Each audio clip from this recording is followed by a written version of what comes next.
নমস্কার বন্ধুরা, আজকে আমি একদম খুব সহজভাবে গাজরের হালুয়াটা বানিয়ে দেখাবো। তার জন্য এখানে আমি 4টে গাজর নিয়ে নিয়েছি। এখানে ওই 700 মতো গাজর আছে, আপনারা বাড়িয়ে কমিয়ে নিতে পারেন। আর এখন কিন্তু বাজারে গাজর উঠে গেছে। আমি এখানে লাল গাজরটা নিয়েছি, আপনারা চাইলে কিন্তু অরেঞ্জ কালার যে কমলা যে গাজরটা আছে সেটা দিয়েও কিন্তু আপনারা বানিয়ে নিতে পারেন। এই শীতকালে কিন্তু গাজরের হালুয়াটা খেতে কিন্তু দুর্দান্ত লাগে। আমি একদম খুব সহজভাবে আজকে বানিয়ে দেখাবো, যে কেউ কিন্তু দেখলেই বানিয়ে ফেলতে পারবে। এখানে আমি গাজরগুলোকে পরিষ্কার করে ধুয়ে নিয়েছি। এবার একটা গ্রেটারের সাহায্যে আমি গাজরগুলোকে আমি ছুলে নেব। সরি, যদি কিছু ভুল বলে থাকি তার জন্য ক্ষমা করে দেবেন।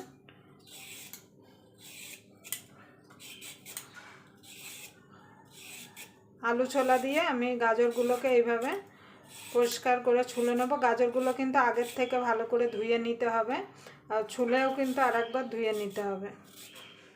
এইভাবে সব গাজরগুলো ধুয়ে নেব। আপনাদের যদি ভিডিওটা দেখে যদি ভালো লাগে তাহলে অবশ্যই একটা লাইক করে দেবেন, আর আমার চ্যানেলটা সাবস্ক্রাইবার করে নেবেন, আর পাশের বেল আইকনটা অবশ্যই বাজিয়ে দেবেন আমি যখন কোনো নিত্য নতুন রেসিপি আপলোড করব সবার আগে পাওয়ার জন্য। তো চলুন গাজরগুলো ছুলে নিই।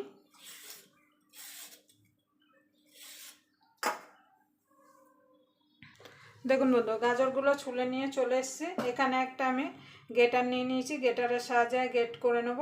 আমি এই সরু দিকটা দিয়ে করব, তাহলে কিন্তু সরু সরু হবে। আর যদি আপনারা মোটা দিক দিয়ে করেন তাহলে কিন্তু মোটা মোটা হবে। আপনারা চাইলে বটি দিয়েও কিন্তু কেটে নিতে পারেন।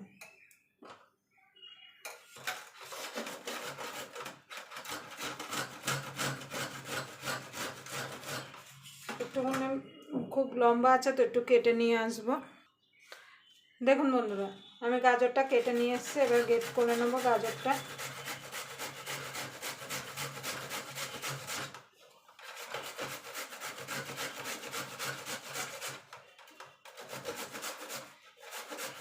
আপনারা সরুটা দিয়ে করবেন, তাহলে দেখবেন সুন্দর সরু সরু হবে, তখন কিন্তু গাজরের হালুয়াটা খেতে ভালো লাগবে।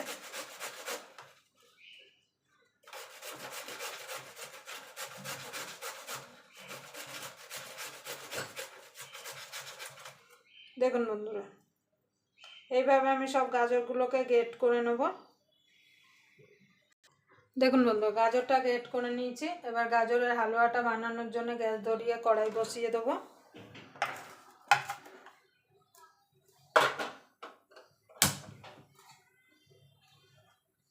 কড়াইটা গরম হওয়া পর্যন্ত অপেক্ষা করব।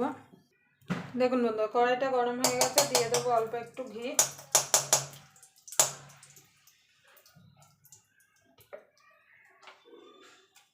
এবার গাজরটা দিয়ে দেবো।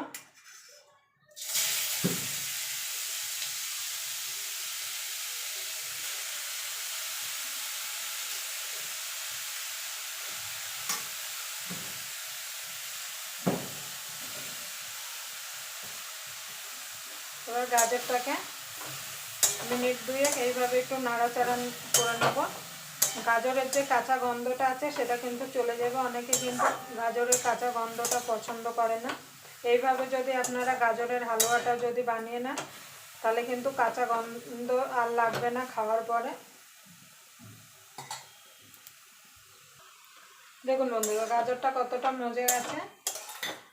এবার দিয়ে দেবো দুধ। আমি দুধটাকে আগের থেকে জাল দিয়ে রেখেছিলাম।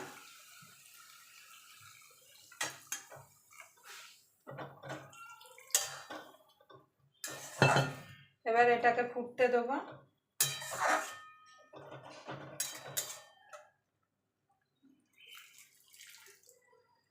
আমি এখানে লিকুইড দুধ দিচ্ছি, আপনারা চাইলে কিন্তু গুঁড়ো দুধও গুলে কিন্তু দিতে পারেন। এবার এটাকে ফুটতে দেবো। দেখুন বন্ধুরা, গাজরটা সিদ্ধ হয়ে গেছে, আর দেখুন দুধটাও কিন্তু শুকিয়ে গেছে। এবার দিয়ে দেবো চিনি। চিনিটা আপনাদের স্বাদ মতো দেবেন, যে যেমন মিষ্টি খেতে পছন্দ করেন। আমি এর মধ্যে কিন্তু সামান্য একটুখানি নুন দিয়েছিলাম। দিদা মা ওদের দিয়ে শুনেছি যে কোনো মিষ্টি জিনিসে একটু নুন দিলে খেতে ভালো লাগে। এখানে আমি 6-7 চামচ চিনি দিয়েছি। মিষ্টিটা আপনাদের স্বাদ মতো দিয়ে দেবেন। এবার এটাকে আর একটু রান্না করে নেবো, কেন চিনি দেওয়ার পর কিন্তু পাতলা হয়ে যাবে। দেখুন বন্ধুরা শুকিয়ে এসছে। এবার দিয়ে দেবো ঘি। এখানে 1 চামচ মতো ঘি ছিল, ঘিটা আমার শেষ হয়ে গেছে। এবার ভালো করে নেড়ে দেবো।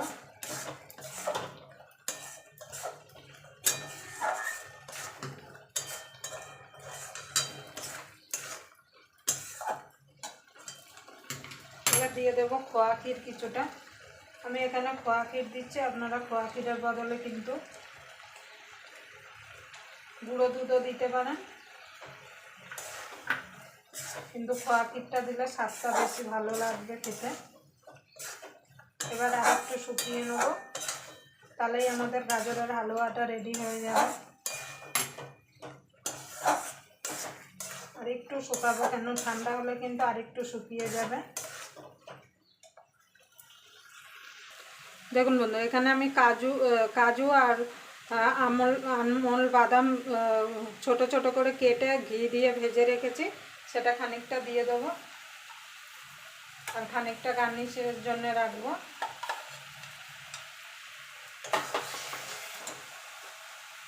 কিছুটা কিশমিশ দিয়ে দেবো, আমি কিশমিশ ভাজিনি।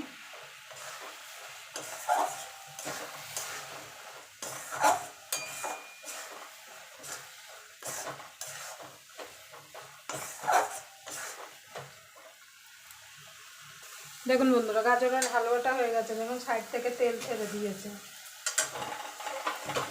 কড়ার সাইডগুলো এইভাবে একটু কাচিয়ে দেবো। এবার আমি নামিয়ে দেবো।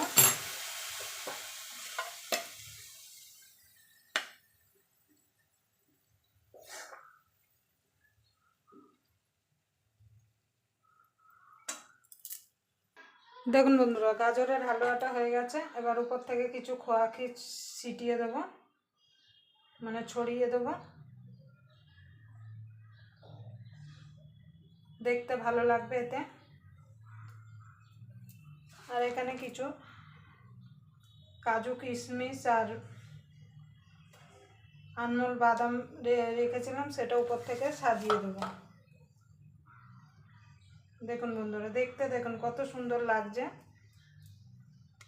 আবার আপনাদের সঙ্গে কোনো নতুন রেসিপি নিয়ে দেখা হবে। ততক্ষণ পর্যন্ত আপনারা ভালো থাকবেন, সুস্থ থাকবেন।